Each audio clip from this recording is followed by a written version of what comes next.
j'ai connu des hypnotiseurs à Les Unis, par exemple, qui étaient passés à l'Olympia. Daniel Duguay, qui est un ami d'ailleurs, j'ai écrit un livre où il y a Daniel Duguay à beaucoup de pages là, et qui sont déjà formidables. Sur scène, ils te faisaient ça et tu étais hypnotisé, quoi. Hein. Mais ils avaient des yeux normaux. Mais en revanche, il m'est arrivé de manger soit avec Julie, soit avec Daniel, et qu'il y a quelqu'un à table qui dit « Tu as vu ses yeux ?» Alors qu'il a dit « Gérard, c'était pas bon du tout. » C'était ses yeux normaux, quoi. Alors s'il y avait, que j'ai connu, Chris, qui était étudiant quand on avait fait le gala au Théâtre de la Mer.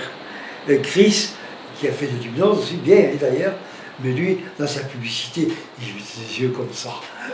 Et quand il était avec des gens, il aimait bien. Ah, c'était la provocation qu'il faisait. Ben oui. Non. En fait, voilà, un hypnotiseur, c'est pas les yeux. C'est la parole. La parole. Voilà. Mais Ou la parole forte qui te donne un coup de massue, qui ne peut pas y résister, c'est ce que fait quelqu'un sur scène. Il faut que ça aille vite. Mais quand on veut soigner, aider les gens, enfin soigner, c'est interdit. Mais quand on veut aider les gens À aller mieux. à aller mieux, comme améliorer leur santé, À leur soulager psychique, des etc., douleurs. on va pas leur dire bah, bah, bah, bah, bah, bah, bah. Et non, on y va doucement, doucement. On les met en confiance et puis ça marche. Mais toi, étant un homme de théâtre, un écrivain, N'en jette plus. j'en jette plus, un homme de communication, parce que faire du théâtre, chanter, Ça correspond. composer, ça correspond. Donc, c'est-à-dire que tu sais poser ta voix. Ah ben oui. Et Tu sais travailler avec ta voix. Moi, à part les vaches et les moutons... Ah mais moi j'ai pas travaillé la voix comme quelqu'un qui fait du lyrique par exemple. Ouais. J'ai pas travaillé la voix pour ça. J'ai appris à articuler. C'est tout. C'est important. Ouais. Je suis allé au conservatoire de Montpellier, un cours d'art dramatique, en disant bien au professeur que je ne voulais pas passer l'examen ni rien. Je ne voulais pas non plus apprendre à parler avec l'accent neutre, dire les Vosges au lieu des Vosges. Non, je l'ai dit, moi, c'est pour le côté courant de la vie. Et je suis devenu très ami avec la femme qui était professeure. Et j'avais appris à bien articuler, à faire beaucoup de choses qui sont importantes, qui ne sont pas la diction de théâtre. Tu vois. Voilà. Et après, bien sûr, j'ai été obligé, quand j'ai fait de la radio, quand j'ai fait du théâtre, ou en chantant, etc., mettre en pratique l'articulation, comme on comprenne. C'est bien joli de parler, si je parle comme ça, bref, c'est pas... Oui. Alors, donc, j'ai pas travaillé ma voix, et j'ai même, c'était pire que ça, j'ai chanté, je suis chanteur d'orchestre pendant 16 ans, hein, et j'étais persuadé, à ma tessiture, que j'étais dans le domaine du baryton Martin. J'avais très bien connu Georges Mazuric, qui était un baryton Martin, parce qu'on le disait énorme, c'est lui qui m'avait révélé qu'il était en réalité baryton Martin. Il chantait Le Pays du Sourire, mais il y avait des opéras plus bas qui pouvaient chanter aussi, comme un baryton.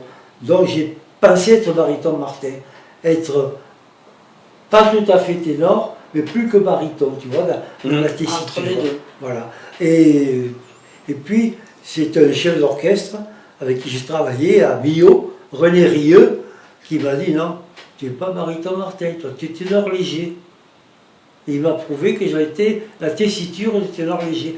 Mais si j'étais allé travailler le chant au conservatoire, on m'aurait mis dans une catégorie qui ne te on m'aurait fait chanter de telle note à telle note. Alors que moi, ne sachant pas où j'étais, j'ai fait un peu de tout. Ce qui fait que quand je faisais des imitations, je pouvais imiter Armand Mestral et je pouvais imiter Tillon aussi. J'avais l'aigu et je pouvais faire le grave. Mais ça, c'est juste une anecdote. C'est amusant, quoi.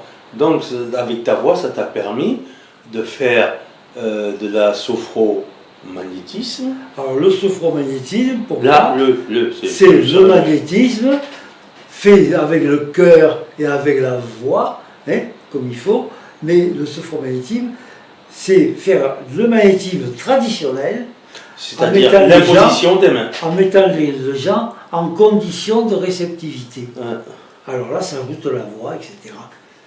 Et c'est passionnant, hein. C'est passionnant. Donc il faut être, quand on fait du bien à quelqu'un, on se fait du bien à soi. se fait du bien aussi à soi, mais Ah oui. on ne doit pas dire je te soigne ta Oh brûlure, non, et puis elle est en train de te non. dire putain le pastis il va fondre. On ne doit pas faire ça. Non, je suis sur sa Tu dois brûlure. te concentrer sur Quand ce on que fait tu quelque entends. chose, on est avec ce que l'on fait.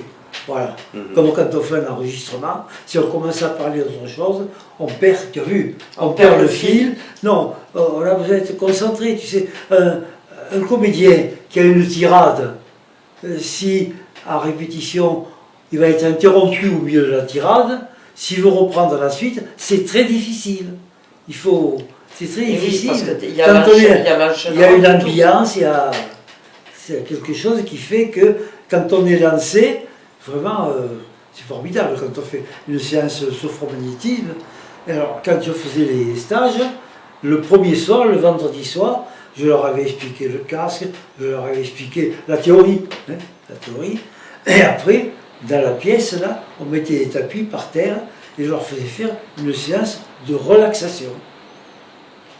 Carrément se relaxer, tu connais ça, hein? Oui. Séance de relaxation.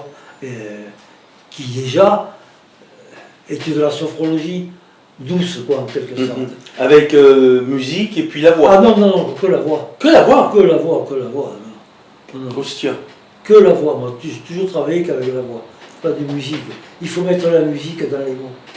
Mhm. La musique est dans les mots.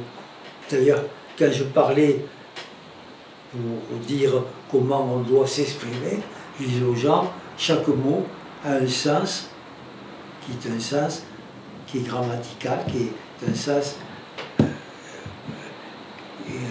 pas ésotérique, au contraire, qui est le sens réel du mot. Et après, il y a le sens ésotérique, qui est un sens différent. Un mot a un sens habituel, il peut avoir un sens ésotérique. Tu peux avoir une table, c'est ça, un plateau 4 pieds. Tu peux avoir la table des matières, c'est une table, c'est pas la même. Sens ésotérique, ou la sainte table. Voilà. Et un mot peut avoir un sens en même temps différent selon qu'il est dans une phrase, dans une autre. Et un mot a toujours un sens musical. Il y a toujours une musique dans le mot, et même mieux, un mot qui a plusieurs syllabes, chaque syllabe a sa musique. Donc on revient dans la vibration. On ne doit jamais supprimer une syllabe à un mot. C'est pour ça, il faut articuler. Si on l'articule, on se fait mieux comprendre et on donne la valeur au mot parce qu'on souligne la valeur de chacune de ces syllabes. Alors tout ça, ça paraît compliqué, mais c'est très amusant à apprendre, à commencer à mettre en place. Puis quand on le fait facilement, c'est agréable. Donc, je vais poser 2 questions Ah, qui viennent de me... Alors je bouge le tout coin parce que la question va se soulever. La première, chaque mot, si je m'appuie sur ce que tu as dit, a une vibration, puisqu'on a parlé de la vibration. absolument. Et la deuxième, Mais avec sa vibration, un mot peut avoir plusieurs significations. Par exemple, le mot table. voilà, justement, je voulais venir, quand j'entends la musique moderne, des gens qui se disent rappeurs ou qui se disent musiciens, donc ils articulent pas, ils font des jeux de mots, pourtant on dit un jeu de mollets, hein, c'est Non, moi, pas bien. Les rappeurs ne... tu sais, moi je me suis intéressé beaucoup à la chanson. Ouais. Vraiment, je me suis vraiment intéressé à la chanson, à l'histoire de la chanson, à la construction d'une chanson. Et je suis rentré à la SACEM, j'avais pour mes 20 ans, pratiquement. Et j'étais déjà à la Société des auteurs dramatiques, tu vois. Ouais. Donc, je me suis beaucoup intéressé à la théorie. Et j'avais un ami qui était de Provence, quand j'organisais des spectacles sur le kiosque Bosque à Montpellier. J'avais un ami qui chantait, qui était guitariste, qui était un vrai poète, un vrai poète. Et il chantait à s'accompagner à la guitare. Il avait un amplificateur, il n'y avait pas la guitare électrique à cette époque-là. Et c'était très très très joli. Dans le cadre du kiosque Bosque, tu sais, sur l'esplanade à Montpellier. À Montpellier, là où il y a la FNAC, là où il y a Sur l'esplanade. l'esplanade. Là, tu as le kiosque Bosque, et là, Les gens portaient leurs chaises, c'était très sympathique. C'était la vie Le il y a polygone. 60 ans, quoi, hein, ou plus. Et cet ami, donc, je l'avais fait venir dans un spectacle. Il fait son tour de chant, très poétique, très joli. C'était pas du rock. Non, on était là. Et les gens applaudissaient, il ébissait. Et à ce moment-là, il y avait la lune. Et à travers les feuillages, il y avait la lune qui apparaissait bien pour les spectateurs. Alors lui, il revient à un bis, il leur fait chut. Il se met à chanter bonsoir madame la lune, bonsoir, bonsoir madame la lune, bonsoir, c'est votre ami Pierrot qui vient vous voir. Il a chanté cette chanson, les gens étaient. Émerveillé. Merveilleux. Il n'y aurait pas un public pour ça maintenant, je ne crois pas. Mais alors, moi j'adore Bobby Lapointe. Oui, Bobby Lapointe. ce Pézenas. Oui. Ah, Quand il utilise ces mots, sur le temps, il y avait une. J'ai vu. Bobby Lapointe, pour il mots était très bien. c'est les mots. Très bien. Qui avait dans les mots, quelqu'un de la région, c'était Brassens. Aussi. Oui, Brassens aussi. Brassens avait une culture, il employait des mots, il était très bien. Et De Vos. Oh là là, De Vos. C'était le C'est le maître. grand seigneur. C'est le grand C'est seigneur. le grand seigneur pour jouer. D'ailleurs, il était jongleur, mais Oui, il jonglait avec les avec les mots aussi. mots. Oui, je l'ai vu Oh. que sur le monocycle, le Oui, vélo, jongleur. cette espèce de roue là, il jonglait. Ah oui, là, c'est un De Vos. C'est un grand maître qui n'a pas eu la notoriété qu'il aurait dû avoir. Ouais. Il en a eu, mais enfin, c'était trop fin pour être accepté par le public de Johnny Hallyday. Oui, Par exemple. ouais. Parce que moi, j'ai eu qui m'ont bercé, Bobby Lapointe, j'ai eu Brassens, j'ai eu aussi Brel. Brel. Il y a eu aussi Desproges. Oui, Desproges moins connu. qui est moins connu, mais qui était un peu plus contemporain avec les grosses Brel. têtes. Brel était bien sur plusieurs points de vue. Il y a un petit village au nord de Montpellier, là-bas, c'est Bouzy de Putois. Saint-Bosile plutôt, oui. J'avais une amie qui s'occupait d'œuvres, de trucs comme ça, de colonies de vacances. Ouais. Tu vois, de colonies de vacances. Et au début, où Brel commençait à avoir une notoriété, n'était pas encore la grande vedette qu'il est devenu après, et ils avaient fait venir Jacques Brel. Ils font venir Jacques Brel, et Jacques Brel fait son tour de chant, etc. Et tu sais, à cette époque-là, que j'ai bien connue, quand un chanteur venait, que ce soit nous, les régionaux, ou des petites ou des vedettes, on payait avec la recette de la main à la main. Il n'y avait pas de chèque, il n'y avait pas de bordereau, il n'y a rien. Et donc la personne... J'étais là en train de dire qu'on parlait de Bobby Lapointe, Ah, de Jacques Brel, des gens qui jouaient avec les mots. j'avais un autre c'est toi, que j'ai connu alors, Mm. donc je connaissais la famille, c'était Pierre-Jean Vaillard, le chansonnier. Lui aussi il jouait avec les mots, mais c'était le côté chansonnier. Il était très très bien, hein. Lui je l'ai connu aussi. Parce que quand moi j'écoutais tous ces chansonniers, tous ces comédiens, il y avait même Fernand Reynaud. Ah, Fernand Reynaud qui jouait bien avec les mots. lui je l'ai bien connu, Fernand Reynaud. Ouais. Très bien connu, hein. Et quand je regarde les jeux de mots que font les rappeurs actuellement, c'est plus dans la confusion que dans le double sens. Tu sais, il y a rappeur et rappeur. Ouais. Il y a 2 ou 3 rappeurs qui arrivent à faire quelque chose qui est littéraire, qui est poétique, qui est bien.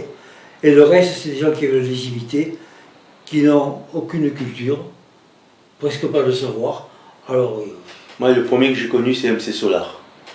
il y a très peu de rappeurs qui peuvent être qualifiés d'artistes. Moi, j'en connais qui se disent rappeurs. Il n'y a rien, quoi. Ouais, c'est vite. Voilà, Mais on est parti très loin avec la voix. Revenons sur nos moutons. nos moutons. C'est pour toi, ça. Elle s'occupe de la terre. C'est surtout les vaches. Le crépan. Non, le crépan, crépel. Crépelle. Crépel. Le crépan, c'est les trucs pour les ovnis. c'est l'armée de l'air qui gère le Crépin. Ah oui, oui, d'accord. Oui. C'est l'armée de l'air. Ouais, Qui bon, d'ailleurs a changé de nom, c'est plus le Crépin, c'est autre chose. oui, là, c'est encore.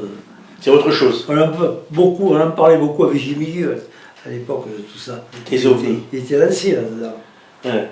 Ouais. Parce que maintenant, on ne dit plus objet volant non identifié. On parle d'un objet qu'on n'arrive pas à reconnaître.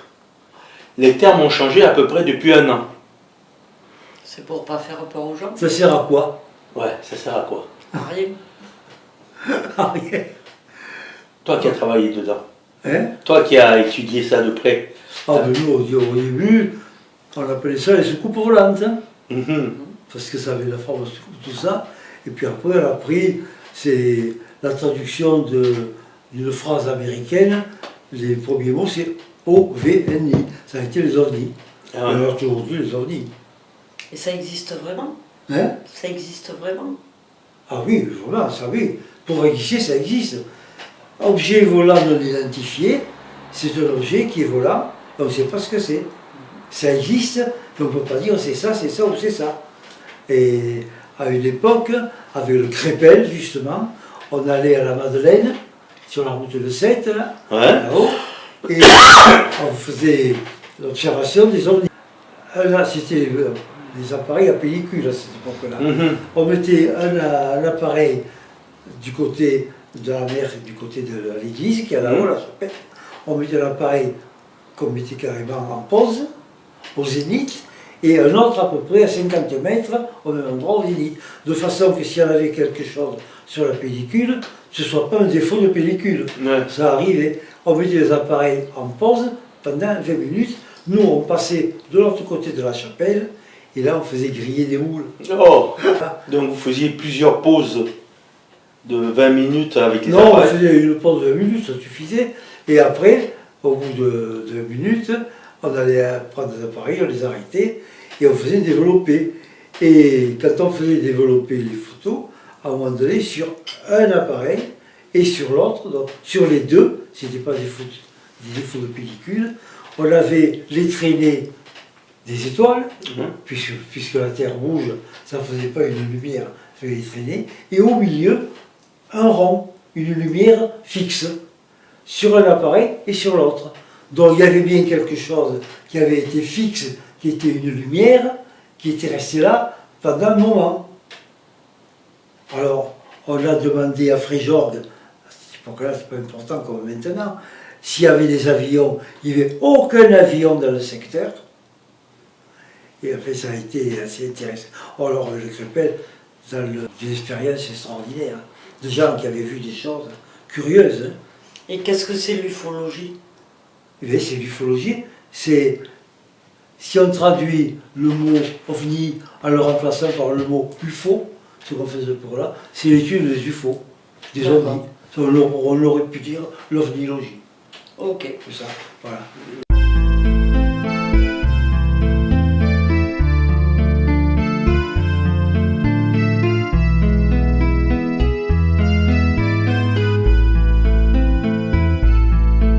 Avui tinc mal de tu, flor de ma jovenesa, les fulles de l'estiu aviat porten dol, cada dia un poc més em pal·lideix el sol, cada dia per a mi allarga la seva peresa.